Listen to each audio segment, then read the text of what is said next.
Boa noite, está no ar o ICL Notícias, segunda edição desta quinta-feira, dia 4 de maio de 2023. Confira agora os destaques do programa de hoje. Revelações comprometem ainda mais o militar braço direito de Bolsonaro. Toque, toque, toque. A fraude da vacinação na investigação de Leandro Demori. Tudo junto e misturado. Militares presos no escândalo das vacinas falsas também estavam envolvidos em trama de golpe de Estado. Veja com Heloísa Vilela. Os enroscos do vereador Carlos Bolsonaro, o filho 02 do ex-presidente, em mais um caso de rachadinha em família, com a socióloga Ana Carolina Lourenço. E mais, análise do mercado financeiro com Débora Maganha. E tem ainda a opinião de César Callejon e Guga Noblar sobre os principais temas do dia. Nós estamos tratando de um bem chamado saúde pública.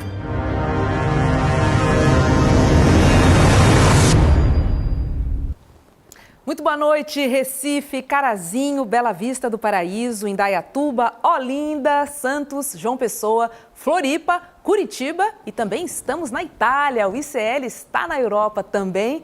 Muito boa noite, César Callejon. Boa noite, Rô. Boa noite, comunidade ICL. É um prazer estar com vocês novamente. Vamos nessa. E já na largada, eu peço para você curtir o vídeo aqui embaixo, para quem estiver nos acompanhando pelo YouTube, e também ativar o sininho para receber a programação do ICL. Não esqueça também de seguir os nossos canais no Twitter, no Instagram e também no Facebook. Se estiver no Facebook, já sabe, é só compartilhar os vídeos do ICL Notícias, ok? Vamos receber nossos convidados. Boa noite, Elo Vilela, tudo bem por aí? Boa noite, Rô, boa noite, Callejon. Oi, Guga. Oi, Guga, boa noite. Boa noite, Elo, boa noite, Rô, Callejon e essa audiência maravilhosa. Então vamos abrir com uma notícia quente que acabou de sair. O Supremo Tribunal Federal derrubou o perdão da pena de Bolsonaro a Daniel Silveira. O julgamento ainda não terminou, mas a maioria dos ministros entendeu que a decisão de Bolsonaro é ilegal. Todos os ministros votaram a favor da derrubada, com exceção de 2. Callejon, dou-lhe uma, dou-lhe duas, dou-lhe 3. Quem foi? Os dois bolsonaristas, o Nunes Marques e o André Mendonça, seguramente que já estão ali para desempenhar precisamente esse papel de defender os interesses do Jair Bolsonaro. Eles já foram colocados na Corte Constitucional Brasileira com esse objetivo precípuo, né, Rô?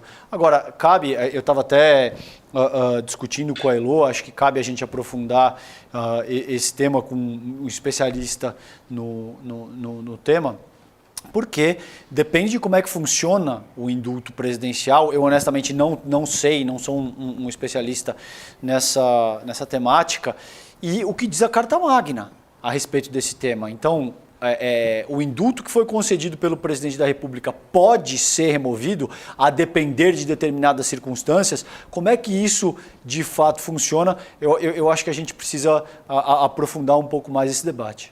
Foi fácil minha pergunta, né? Fácil, essa Deixa foi muito eu só fácil. relembrar que é importante. O ex-deputado foi condenado pelo Supremo em abril do ano passado a 8 anos e 9 meses de prisão por estímulo a atos antidemocráticos e ataques aos ministros do Supremo Tribunal Federal e instituições como o próprio STF. Ele também foi condenado à perda do mandato, à suspensão dos direitos políticos e ao pagamento de multa de R$212 mil. E aí o que aconteceu? Um dia depois, Bolsonaro concedeu o perdão, Heloísa Vilela. Pois é, né? Como a gente estava conversando aqui antes, eu acho assim que realmente ele jamais deveria ter recebido perdão. Mas eu fiquei lembrando dos casos nos Estados Unidos, né? Os presidentes, quem eles perdoam, por que perdoam, e nunca foi contestada essa decisão. Então, minha única questão, quando eu estava discutindo esse ponto com o Callejon, é que até onde isso acaba se tornando uma politização da corte, né? E se fosse uma decisão do governo atual com relação a alguém que a gente considera que merecia muito o perdão, será que o outro lado ia dizer o quê? Então, eu fiquei um pouco na dúvida. Agora, não tem a menor dúvida que quando você fala em promover atos contra o Estado Democrático de Direito, isso daí não pode ser visto com nenhuma leniência. Durante a votação, o ministro Alexandre de Moraes deu uma enquadrada no colega André Mendonça. Vamos ver.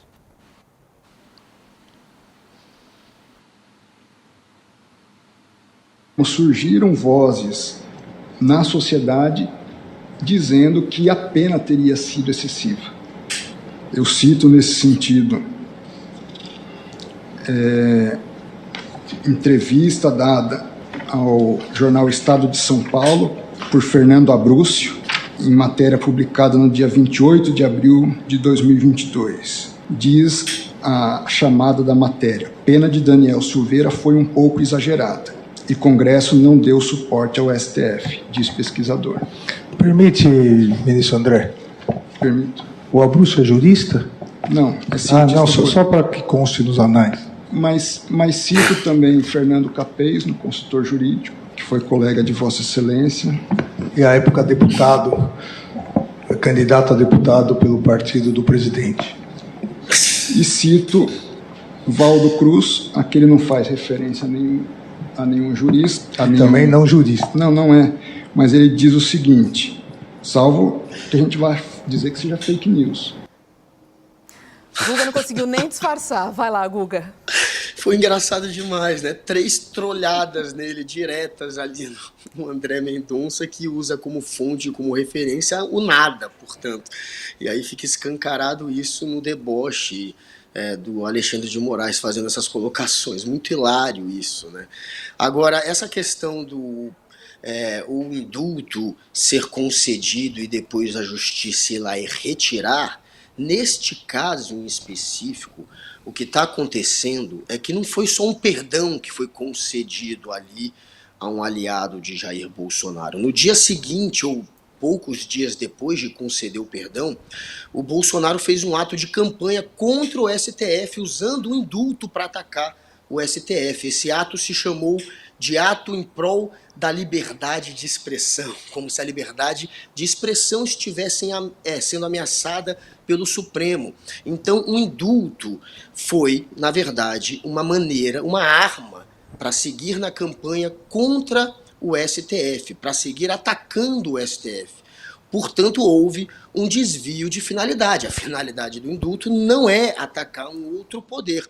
Com base neste ponto, o Alexandre de Moraes e a maior parte da corte entendeu que, portanto, houve desvio de finalidade. Havendo desvio de finalidade, o resultado é a anulação do indulto.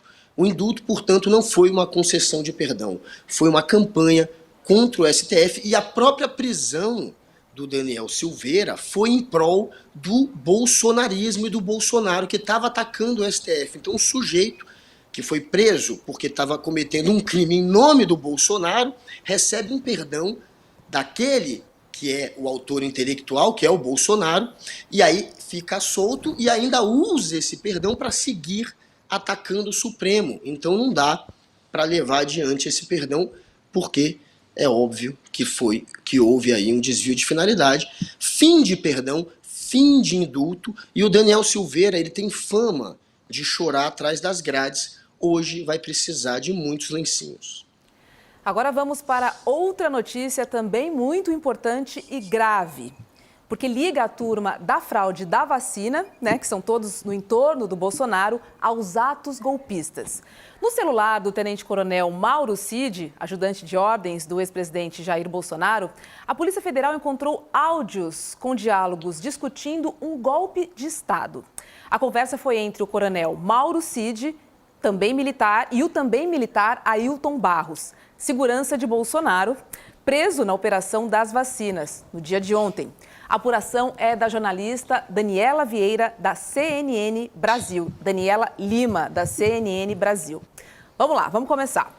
No dia 15 de dezembro, Ailton fala: é o seguinte, entre hoje e amanhã, sexta-feira, tem que continuar pressionando o Freire Gomes, então comandante do Exército, para que ele faça o que tem que fazer. E aí ele segue. Até amanhã à tarde, ele aderindo, bem, ele faça um pronunciamento, então se posicionando dessa maneira para a defesa do povo brasileiro. E, se ele não aderir, quem tem que fazer esse pronunciamento é o Bolsonaro, para levantar a moral da tropa.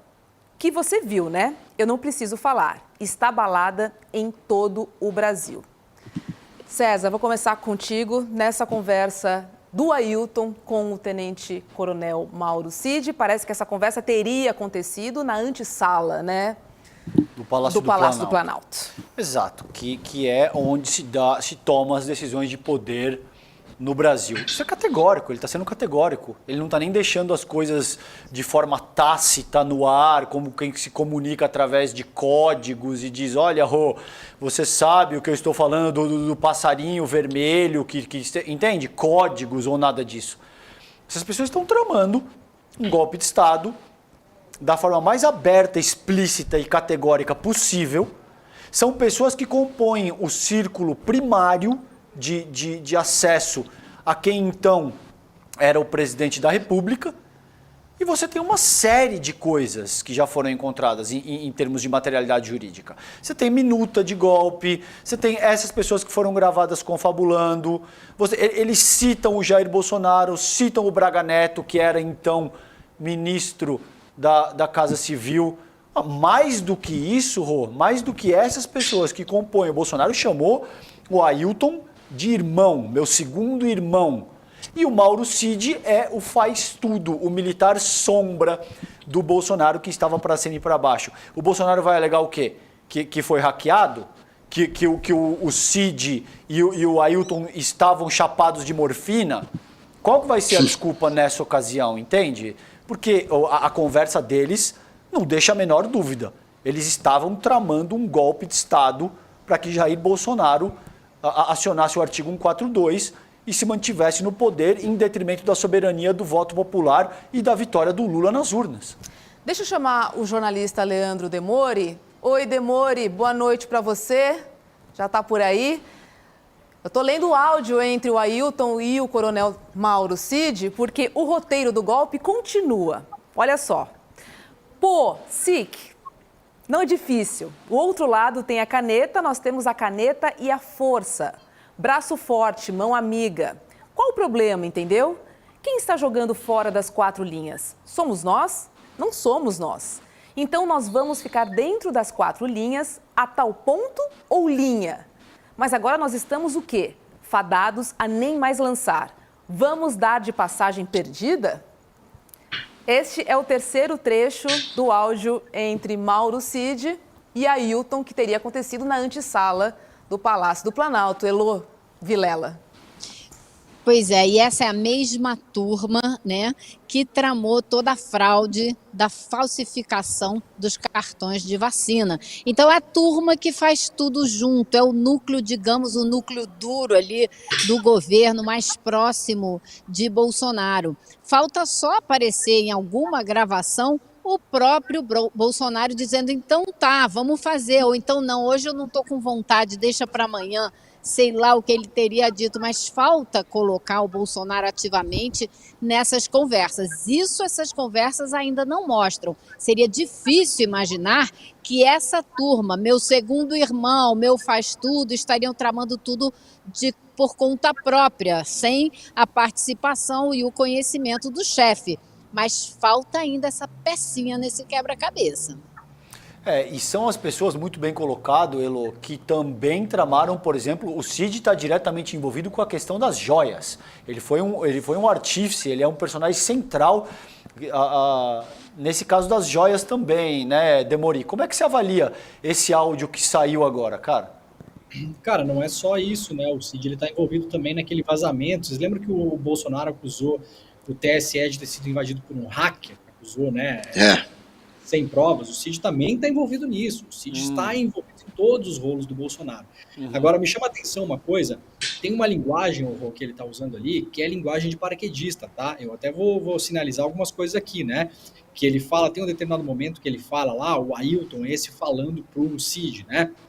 Ele fala o seguinte, ó, a gente tem que correr, né? A gente tem que ter pressa porque estamos no limite da ZL, ele fala no momento, né?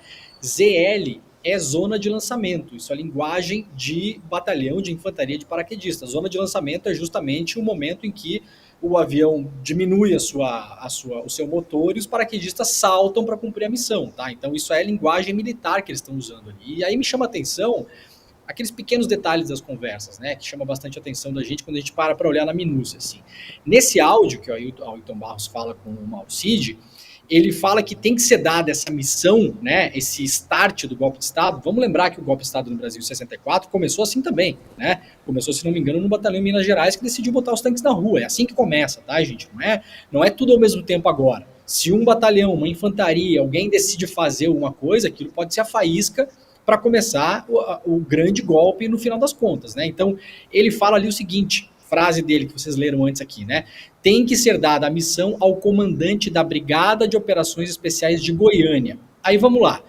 Existe uma Brigada de Operações Especiais em Goiânia, do Exército Brasileiro? Sim, existe. Como é que é o nome dessa Brigada de Operações Especiais? Batalhão de Ações e Comandos. Sabe quem é que estava designado pelo Jair Bolsonaro e pelo ex-comandante do Exército, que ainda era comandante do Exército durante o começo do governo Lula, para assumir o Batalhão de Ações e Comandos? Mauro Cid.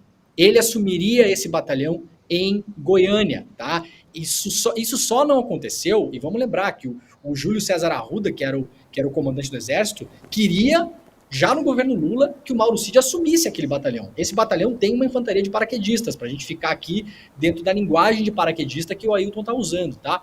O Arruda queria que ele assumisse, e foi por isso também, a gota d'água, que o Lula trocou o comando do Exército Brasileiro, porque se dependesse do ex-comandante, o Mauro Cid seria hoje o comandante daquele batalhão, justamente o batalhão que o Ailton fala que tinha que tomar a frente para dar o start nesse golpe de Estado. Então a gente está aqui, Jorro, seja diante de linguagem figurada ou não, né? Vamos perder a ZL, né? Então pode ser assim, a gente vai perder a janela de oportunidade de um golpe de Estado, mas também podemos imaginar que não é só linguagem figurada, que esse golpe de Estado, caso fosse começaria, como eles falam mesmo ali, lá em Goiânia, no Batalhão de Operações Especiais lá do Exército, que o próprio Mauro Cid iria assumir. Perfeito. E só recapitulando Só um detalhezinho sobre a linguagem que você falou, ele fala braço forte, mão amiga. Isso é jargão do Exército, inclusive é um lema do Exército que eu vi hoje ser reproduzido numa sessão do Senado. Então, o comandante do Exército falou isso. Eles botam lá, na apresentação do Exército, é braço forte, mão amiga, que ele está citando aí nessa gravação. O Eloy, tem um aspecto... Só uma coisa muito rápida. Ele claro fala lançar ali. Também lançar é isso, né? Você lançar os paraquedistas, né? Você lançar a tropa do avião, tá? Então, de novo, é linguagem militar para a aplicação de um golpe militar. Perfeito, isso é inequívoco. E tem um aspecto que eu acho que é importante ressaltar e trazer para a nossa conversa, que é o seguinte, durante a conversa, abre aspas, o Ailton diz o seguinte, entre hoje e amanhã, sexta-feira, tem que continuar pressionando o Freire Gomes, que era o então comandante do Exército. Esse trecho você leu, não Rô? Li esse trecho ele diz isso em seguida, até amanhã à tarde, ele aderindo bem, ele faz um pronunciamento, então se posicionando dessa maneira para a defesa do povo brasileiro. Se ele não aderir, quem tem que fazer esse pronunciamento é o Bolsonaro. Então ele cita nominalmente o presidente da República, aí é a minha ponderação. Me parece pouco provável, Rô, que essas pessoas estariam se articulando dessa maneira sem a ciência do Jair Bolsonaro, do que seria o papel dele dentro desse esquema maior das coisas, né, Noblar? O que te parece isso? Claro que o Bolsonaro, covarde que tá querendo fingir que não sabia de nada, tá dando uma de migué. Diz que o Bento Albuquerque trouxe joias sem que ele soubesse. Diz agora que o Mauro Cid fez um cartão de vacinação falsificado sem que ele soubesse. Só falta agora dizer também que estavam tramando um golpe de Estado na antessala ali da presidência sem que ele soubesse também. No melhor dos cenários, portanto, o Bolsonaro é um tremendo de um trouxa, mas eu não acredito nesse cenário. Para mim é óbvio que ele é o autor dessas tramóias todas, isso é muito óbvio. E a gente vê esse Ailton Barros metido aí, o major bolsonarista, que era chamado de 01 na campanha eleitoral dele, pelo PL do Rio de Janeiro, ele é um sujeito que está metido em tudo, né? Você vê que está tudo junto e misturado, como falou o programa hoje. E aí tem o caso da vacinação, tem o caso do golpe de Estado, que ele estava tramando junto com o Mauro Cid, e tem a questão da Marielle. Esse sujeito falou que sabe quem matou, quem é o mandante da Marielle, falou que estava por dentro. O Mauro Cid, ao ouvir isso, sequer ficou curioso, não perguntou quem foi. Ou seja, pelo jeito o Cid também deve saber, né? E, portanto, a gente vê o bolsonarismo, elementos que são bolsonaristas, ligados ao Bolsonaro, que têm a confiança dele, ambos, os Mauro Cid e Ailton, falando sobre a morte da Marielle. Nada foi feito a partir dessa informação, o que também gera uma grande suspeita. Então, a gente vê que tem um monte de crime entrelaçado e os sujeitos que estão ali no meio desses crimes são os mesmos, são todos eles ligados ao Jair Bolsonaro. É claro que a lógica nos diz que o Bolsonaro é o mandante disso tudo. E só para arrematar 10 segundos o meu raciocínio, esse sujeito fala de golpe abertamente durante 4 anos. Ele utiliza datas cívicas para dizer que não acataria mais resoluções de um membro da Corte Constitucional brasileira. Encontra-se uma uma minuta do golpe na casa do Anderson Torres, que era então ministro da justiça dele. O presidente do partido dele, vamos lembrar, foi um cara que disse que todo mundo recebeu uma ata parecida com essa. Agora você tem o círculo interno dele sendo gravado, confabulando um golpe na antessala do Palácio do Planalto. O que mais falta? Ele vai ter que assinar uma confissão de próprio punho? Dizendo, de fato, gente, eu estava organizando um golpe de Estado. Ora, isso não vai acontecer. Me parece que, mais do que apareceu, é virtualmente impossível a essa altura. E só para finalizar, ele diz o seguinte, olha só. Nos decretos e nas portarias que tiverem que ser assinadas, tem que ser dada a missão ao comandante da Brigada de Operações Especiais de Goiânia de prender o Alexandre de Moraes no domingo, na casa dele, Leandro Demore. O batalhão é esse que eu falei, né? É o primeiro batalhão lá, deixa eu pegar o nome certinho de novo aqui, né? É o primeiro batalhão de ações e comandos, que é um batalhão que tem também aí uma infantaria de paraquedistas e é o batalhão que o próprio Mauro Cid assumiria. Ele estava já apontado para assumir, caso o governo Lula não tivesse trocado o comandante do Exército, Mauro Cid seria hoje o comandante desse batalhão, o qual eles falam que teria que prender o Alexandre de Moraes, né? E só para reforçar, Ailton Barros, o major que mandou os áudios, é do circuito íntimo do ex-presidente Jair Bolsonaro e já foi chamado de segundo irmão pelo ex-presidente. Ô Ailton, você sabe, você é um velho colega meu, paraquedista, tu é o meu segundo irmão, né? Primeiro é o Negão, depois é você. Pô, tu sabe do carinho que eu tenho contigo, pô, da nossa amizade. Eu não posso fazer vídeo pra você, mas, poxa, cara, eu nem posso declarar meu voto, né? Mas você é um cara que eu gostaria muito que tivesse sucesso aí no Rio, ok? Um abraço aí, Ailton. Boa sorte. Ficou claro, né, a proximidade entre eles. Acho que se alguém tinha alguma dúvida, acho que agora não existe mais, né, Elô? Não existe dúvida nenhuma a respeito da relação deles, todo mundo sabe. Agora, vou brincar do advogado de diabo, tá?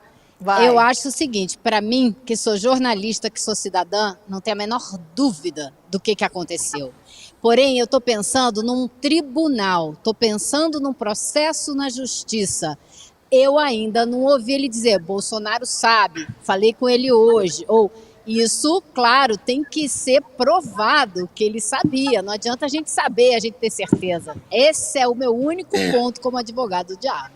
Veja, Elô, é um ótimo ponto que eu quero endereçar, Guga, já te passo. Toda lei, ela funciona através de hermenêutica. Ela funciona através de interpretação de textos e daquilo que se entende que serve para consubstancial o que está sendo proposto, no sentido de caracterizar um crime ou não. Eu estou rebatendo esse ponto que eu acho inteligentíssimo e muito bom da Elô. Isso não vai acontecer. Porque isso implicaria num nível de amadorismo e ingenuidade que é absolutamente desnecessário. Essas pessoas estão tramando um golpe dentro do Palácio do Planalto, mas não necessariamente elas têm que dizer o Bolsonaro sabe de tudo isso e ele está pronto para agir. A meu ver, cabe argumentar que quando você diz que se determinada pessoa não agir, o Bolsonaro citar o então presidente da República nominalmente está pronto para agir, já pressupõe que ele está ciente do papel que o compete nessa ocasião. Agora, eu entendo o teu ponto e acho que é uma discussão bastante válida nesse sentido. Não sei como é que vocês sentem essa questão, Noblar. O Mauro Cid, ele tá querendo matar no peito essa história e deixar a bomba no colo dele, pelo visto. O advogado dele, que é ligado à família Bolsonaro, ao Flávio Bolsonaro, parece mais disposto a defender o Bolsonaro do que o próprio cliente. Ele até fez uma entrevista hoje na Globo News, onde ele diz que o culpado, se houver um erro, haverá punição, mas se houve erro, foi de Cid. Ele disse que o Bolsonaro não sabia de nada. Então ele já está deixando a bomba estourar no colo do suposto cliente dele. O Cid chegou a dizer que o Bolsonaro teria ouvido sugestões de golpe de Estado. Acaba que o Cid, às vezes, fala também coisas que podem se voltar contra o Bolsonaro, e que teria partido de ministros próximos a ele, ministros palacianos. E aí a imprensa começa a querer imaginar, será quem que seria? General Heleno? Começam a cogitar aqueles ministros que são generais, Luiz Eduardo Ramos, mas a questão é que o Mauro Cid, ele pode, a hora que ele quiser, ele pode, e ele deve ter muita munição para queimar e para atirar no Bolsonaro, porém, não parece ser esse o sinal de que ele fará isso. Pelo menos foi o que disse o advogado dele hoje, né? Que o ex-presidente Jair Bolsonaro não sabia de nada, que o Mauro Cid tinha autonomia para tomar certas atitudes. Enfim, que não dava para consultar o ex-presidente toda hora. Essa é a linha de defesa do advogado de Mauro Cid. Bom, o escândalo das vacinas falsas de Covid do ex-presidente Jair Bolsonaro está fervendo, borbulhando, não se fala em outra coisa. Só que hoje apareceu um registro fraudado, um outro registro fraudado, dessa vez aqui em São Paulo. A gente vai falar sobre isso daqui a pouquinho, porque o Leandro Demore tem uma novidade aqui pra gente sobre o Mauro Cid. É o seguinte, o Demore teve acesso a uma representação policial entregue ao STF e parece que o militar envolveu a própria filha e a família nessa suposta fraude, que ainda está sendo investigada. Não é, Demore? Explica pra gente, porque parece que ele internamente também se articulou e botou a família no jogo também, né? Segundo o que diz a Polícia Federal, e essa representação é uma representação bastante extensa, onde tem vários print screens de conversa, etc e tal, né? E tem documentação também. O que é que diz a Polícia Federal? Que quem tomava conta, todo mundo que tem aí conta no gov.br sabe do que eu estou falando, né? Se você precisa ter lá o seu Conect SUS ou baixar sua carteira de motorista e tal, cada vez mais está tudo conectado naquele site do governo que é o gov.br. Acho que a maioria das pessoas que nos assistem aqui deve ter conta nesse site, né? Para organizar a sua vida burocrática perante o Estado brasileiro. Bom, o Bolsonaro também tem uma conta lá. Afinal de contas, ele é um cidadão brasileiro, tem carteira de motorista, tem carteira de vacinação, com vacina ou não, né?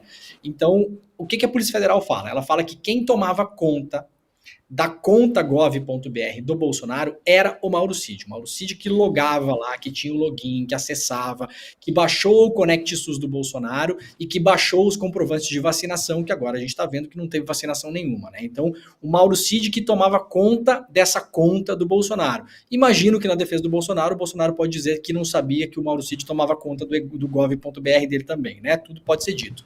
Mas aí tem uma coisa que eu publiquei hoje lá na minha newsletter, agrandeguerra.com.br, pessoal que quiser acessar depois para olhar, que é o seguinte: o Mauro Cid tomava conta do gov.br do Bolsonaro usando um e-mail dele, tá? Um e-mail do próprio Mauro Cid. Só que aí acontece o seguinte, lá pelas tantas, o Mauro Cid troca o e-mail de acesso. Ele tira o e-mail pessoal dele e coloca um outro e-mail. Esse e-mail é o danmarcamara70@gmail.com.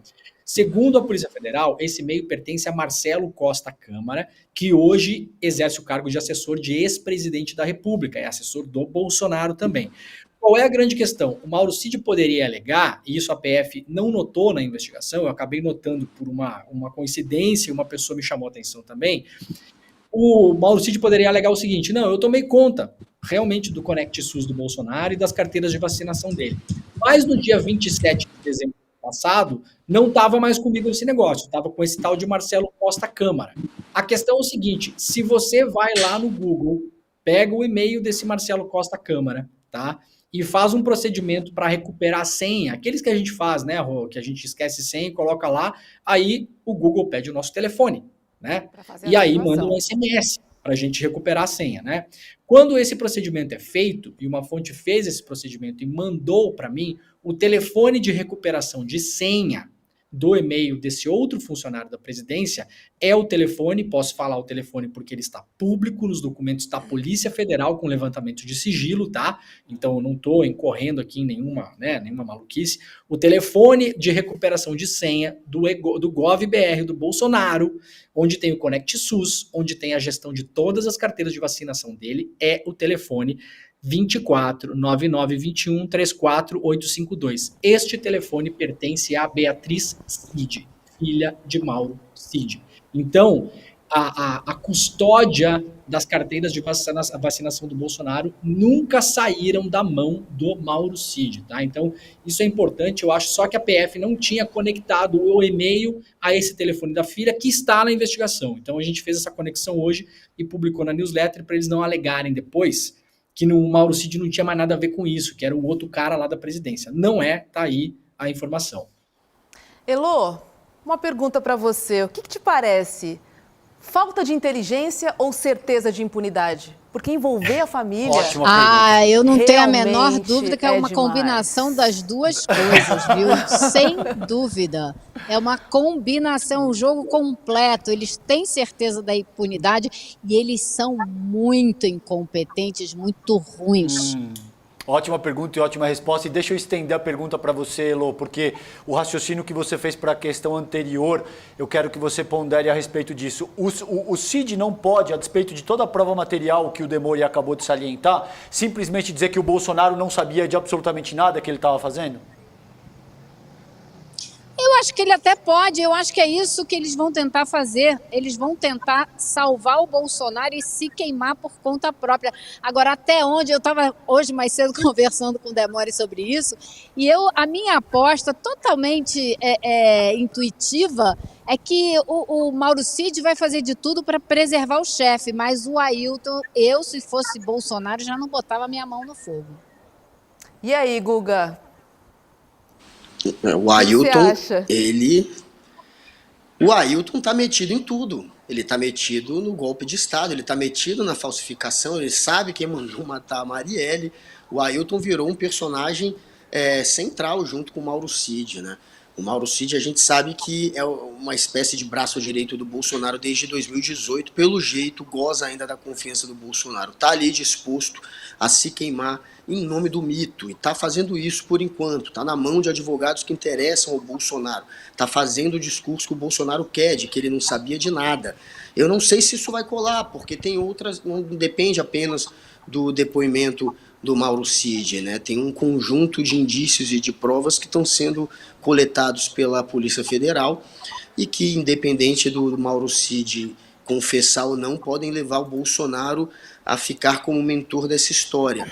Mas a saída ontem os bolsonaristas acharam que o dia terminou um pouco melhor, né? Eles ainda acreditam que o Bolsonaro pode sair como vítima dessa história, o Bolsonaro seria ruim politicamente para ele ter um cartão de vacinação. Aí eles acham que a militância não acredita, não compra essa história. Falar por que o Bolsonaro ia querer se queimar tendo um cartão que seria ruim para eles. É muito fácil manipular essa militância, né? Mas, enfim, eles acham que a história ainda não está contaminando o Bolsonaro politicamente. Porém, a Quest, um dos diretores da Quest, que faz aquelas pesquisas de repercussão em rede social, ele diz que sim, que a popularidade do Bolsonaro está sendo abalada sim por essa história, que essa história está chegando a bolsonaristas de uma maneira negativa sim, mas os políticos ainda estão querendo se iludir de que isso pode se tornar positivo para o Bolsonaro. Eu não vejo muito como isso ser positivo para o ex-presidente. Nunca duvide, Guga Noblar, nunca duvide. Não duvido, claro. A essa base mais fanatizada é difícil. É difícil, realmente. A gente sabe que essas pessoas já engoliram todo tipo de coisa e vão continuar engolindo. Agora, sempre tem algumas pessoas que ainda simpatizavam e que possivelmente são, sim, impactadas. É o Felipe Nunes, não é? Que é da qual a gente trabalhou... Foi outro. Ah, foi outra pessoa? Não foi o Nunes, foi um outro, eu não me lembro quem foi. A gente trabalhou isso no N1 hoje. Eu comentei um gráfico que demonstrava que é algo na ordem de 80% o dano em termos de repercussão negativa para o Bolsonaro. Agora, tem um ponto que eu quero explorar com vocês aqui, porque isso é central, gente, a meu ver, para tudo que segue, Rô. A Maíra Recchia, jurista, nos explicou aqui no N2 que existe uma dimensão que se chama litigância de má-fé. Que se você diz qualquer tipo de coisa no seu processo de defesa e que se um determinado jurista que está conduzindo o processo entende que você está de má fé, assim, que você está dizendo, por exemplo, que você não sabia o que você estava fazendo, que você estava dopado de morfina. Só usando um exemplo, não tem nada a ver com a realidade prática da sociopolítica da nação.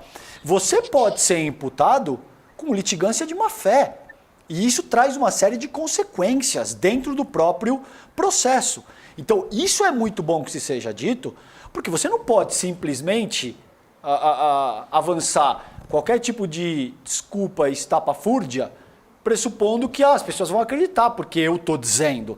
Não é o caso. Existe uma série de indícios que apontam para a tua autoria, e isso vai ser levado muito a sério.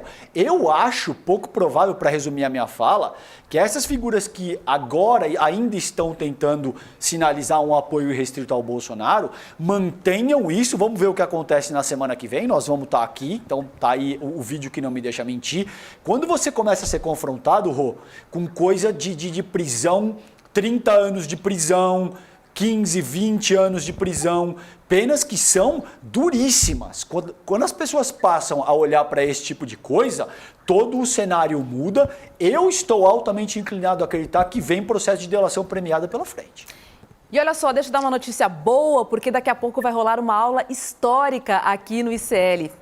A Revolução Possível é o nome da aula, com o Dr. Cornel West, um dos maiores intelectuais da atualidade. E a moderação é de Eduardo Moreira e Gessé Souza. É daqui a pouquinho, logo depois do ICL segunda edição, às 8 horas da noite. Na sequência, então não sai daí, depois já tem uma aula imperdível e que também não tem replay, como diriam no futebol antigamente. Então, não perca ao vivo essa aulaça. Eu vou ficar coladinha aqui, não vou nem sair do ICL para poder acompanhar. Bom, como eu já adiantei, hoje foi revelada que a Polícia Federal e a CGU investigam um terceiro registro falso de vacinação do ex-presidente Jair Bolsonaro. Só que dessa vez aqui em São Paulo. Os outros 2 registros, foram em Duque de Caxias, no Rio de Janeiro. A fraude aconteceu numa unidade de saúde aqui na Zona Norte de São Paulo, no Parque Peruche. Há um registro que Bolsonaro tomou lá uma vacina Janssen em julho do ano passado, mas isso nunca aconteceu. Isso foi assunto de uma entrevista coletiva do ministro Flávio Dino com o diretor-geral da PF, Andrei Rodrigues, e a Elô Vilela estava lá. Elô, o que o ministro falou? Eu acho que foi super importante essa entrevista por vários motivos. Primeiro, essa segunda história da falsificação da vacina foi levantada pela CGU. Tá? Não foi a Polícia Federal. A Polícia Federal levantou as do Rio. Então, hoje, no fim da tarde, eles sentaram para conversar sobre essa dupla fraude, e para ver como vão levar adiante as investigações. Agora, acho que Flávio Dino e o diretor-geral da Polícia Federal foram muito claros em em ampliar a importância dessa investigação. Por exemplo, Flávio Dino destacou muito que não se pode tratar como um crime menor, porque isso envolve a saúde da população. Então, ele tentou, com a sua atitude, Bolsonaro tentou diminuir ou abalar a confiança da população no sistema de saúde. E também ficou muito clara a formação de um grupo que agiu como quadrilha, né? Isso também foi muito destacado. E a ampliação do que essa batida de ontem pode fornecer para outros inquéritos e para abertura de novos inquéritos. Então, Flávio Dino disse, a gente, quando faz cumpre um mandado de busca desse, a gente vai levantar um monte de coisa. E é claro que o que tiver ali de indício e de prova para outros inquéritos, por exemplo, a respeito do assassinato de Marielle, ou temas e provas que suscitem outras investigações, serão indicadas e abriremos tantos inquéritos quantos inquéritos forem necessários. Então, não se pode olhar para o que aconteceu ontem pensando apenas na fraude do cartão de vacinação. Isso vai muito mais adiante. Pois é, o ministro Flávio Dino, como disse Elô, falou sobre a gravidade da situação. Vamos ver. A lei fixa quais são os tipos, fixa as penas. E todos esses supostos crimes em tese existentes estão fora do conceito de infração penal de menor potencial ofensivo. Por que isso? Porque nós estamos tratando de um bem chamado saúde pública. E é importante sublinhar isto. Não há até aqui nenhum indício de fragilidade no sistema do Ministério da Saúde. Por que é relevante sublinhar isto? Porque isso diz respeito à credibilidade dos documentos sanitários de todos nós, de toda a população brasileira, que poderia ser posta em xeque se houvesse a ideia de que os sistemas são frágeis. Então, nós estamos tratando de algo que poderia, em tese, abalar a credibilidade de todo o sistema sanitário, inclusive perante a comunidade internacional, com impacto em investimentos, em turismo e assim sucessivamente. É isso, né, Elô? Viva o SUS 1000 vezes, né? E o que você pensa quando você ouve Flávio Dino dizer ele poderia ter abalado a credibilidade no sistema de saúde? Aí você vê que é um modus operandi. Ele tentou abalar a credibilidade também nas urnas eletrônicas. É uma destruição das instituições. Foi a primeira coisa que me passou pela cabeça quando Flávio Dino disse isso. Guga Noblar. Bolsonaro, ele tenta usar as instituições em favor dele e da família dele. Ele tentou aparelhar tudo. Ele tentou aparelhar até a maneira de se poder se conectar lá ao Conect SUS para poder criar a falsificação dele. Então é um sujeito que usou o governo sempre em prol dele, da família dele, dos interesses dele. É só mais um caso que exemplifica isso. E o pior escândalo do Bolsonaro é sempre o próximo, porque não acaba. É sempre o que está por vir. Não acabou. Essa história, pegaram o celular dele, tem outras histórias dentro dessa história, como um golpe de Estado, como a morte da Marielle, apenas isso. Então, é grande, assim, não é só uma falsificação de cartão, e tem vários outros crimes que poderão ser elucidados, muito grandiosos, e que poderão ser elucidados a partir dessa busca e apreensão da polícia. Demore, ele não tomou vacina, né? Mas apareceram cartões de 2 Janssen e 2 Pfizer. Olha só. Vamos lembrar que nesses períodos aí, né, Rô, ele estava na berlinda sempre de ser descoberto em relação às vacinas. Vamos lembrar disso porque o que eu quero explicar isso para as pessoas? A Polícia Federal falou ontem várias vezes que as vacinas foram colocadas e apagadas do sistema em alguns momentos, né? Então, o que a gente pode imaginar? Naqueles momentos do passado que o Bolsonaro estava aí na berlinda de ter o cartão exposto, vamos lembrar que teve pedido na LAI, teve tentativa de derrubar o sigilo do cartão dele no STF, depois ele colocou o sigilo do cartão dele nos famosos 100 anos. Então, teve vários momentos ao longo dos anos, durante a pandemia, que o Bolsonaro se viu quase com o seu cartão de vacina exposto. Então, o que é que pode ter acontecido, pegando a palavra da PF de ontem e de hoje? Eles iam lá, registravam a vacina. Aí, se não tinha medo, não tinha perigo de vazar o cartão, apagava o registro. Depois ia lá, fazia o registro. Depois ia lá e ficavam fazendo aquela brincadeira de mau gosto com a imprensa para desmentir a imprensa, entre aspas, né? Então a imprensa publicava, Bolsonaro não tomou a vacina. Os caras lá iam fazer um registro. Aí se vazasse, vazava com registro. Tá aí, imprensa, vocês são mentirosos, eu tomei sim, cada um faz o que quer, liberdade. Eu não tô dizendo que eu não tomei, eu tô dizendo que quem não quer tomar não precisa. Então a gente tem que lembrar o discurso do Bolsonaro ao longo dos anos, né? E aí, Rô, eu só quero deixar umas coisas aqui de recado, porque eu tô louco para ver a aula do Cornel West, eu sei que tá começando daqui a 15 minutos. Primeiro recado, César Calejon. O senhor ficou muito bonito de barba, tá? Então o senhor não tire mais a barba. Acho que as pessoas no chat aí podem votar também. A gente pode fazer uma enquete se César Calejon deixa a barba ou tira a barba. Meu Deus. Deu a ideia. Obrigado, querido.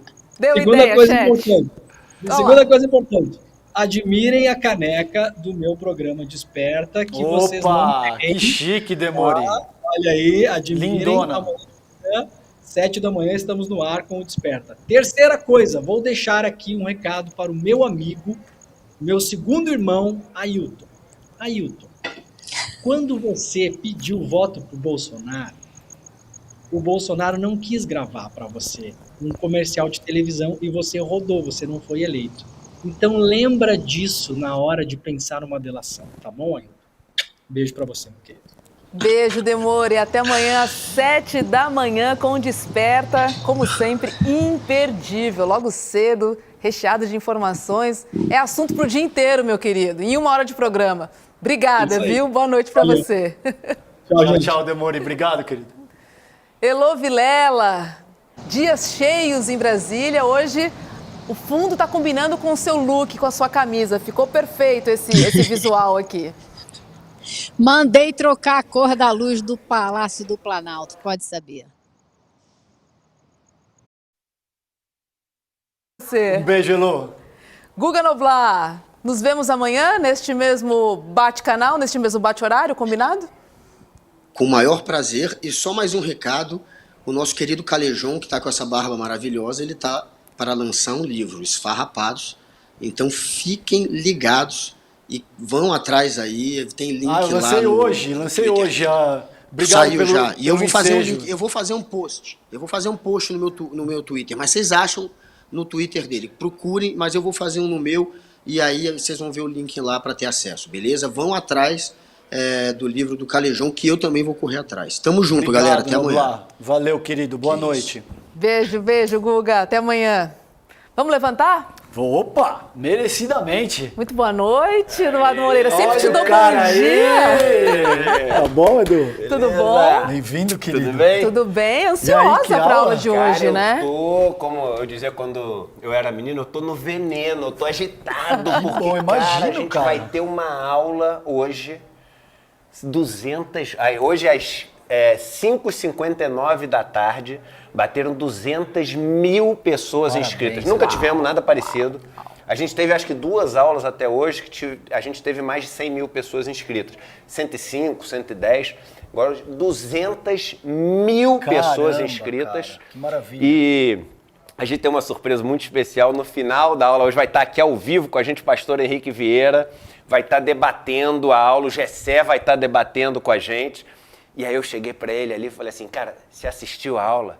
Eu falei, meu irmão, eu me emocionei umas 3 vezes de chorar. Que barato. É inacreditável, eu tô arrepiado de falar. Então agora às 8 horas da noite, eu vou entrar ao vivo aqui com vocês. Vocês vão assistir a aula mais incrível da vida de vocês com o Dr. Cornel West, chamado como Brother West nos Estados Unidos, professor de Princeton, um dos melhores alunos da história de Harvard e considerado o sucessor de Martin Luther King. A aula é um estouro e vai te deixar embasbacado, vai te deixar paralisado, assim, no bom sentido, enfeitiçado, sabe? E não percam. Daqui a pouquinho, daqui a, 10 minutos, 11 minutos vai começar a aula. Se você não estava sabendo, não tem replay, é ao vivo, ela é gratuita para participar. A gente vai até deixar o link que já está direcionando direto para você entrar na espera da aula. icl.com.br/aula. Está aqui no chat e vamos assistir que hoje é a noite. Hoje é a noite que a gente vai ser presenteado com uma aula exclusiva. Só o ICL. para fazer isso. Só o imperdível, ICL. Um nome como Cornel West aqui é demais. Pô, que maravilha, muito feliz, imperdível. A gente tem quase mais de 19 mil pessoas aqui acompanhando ao vivo agora. Fiquem aí e olha, só, de fato, só o ICL. Parabéns, Edu, por essa conquista imperdível, cara. Também Valeu. Tô doido para assistir, vamos lá. Vamos lá, aulão, então, coladinho aqui no ICL, segunda edição. E a gente também se despede, vamos preparar o estúdio. Enfim, aula imperdível. É daqui a pouco, às 8 horas. Não saia daí. Corre lá, Edu. Valeu, beijo, boa noite pra Roberta. vocês e até amanhã, às 7 da noite, aqui no ICL, segunda edição. Valeu. Tchau, tchau. Tchau, gente.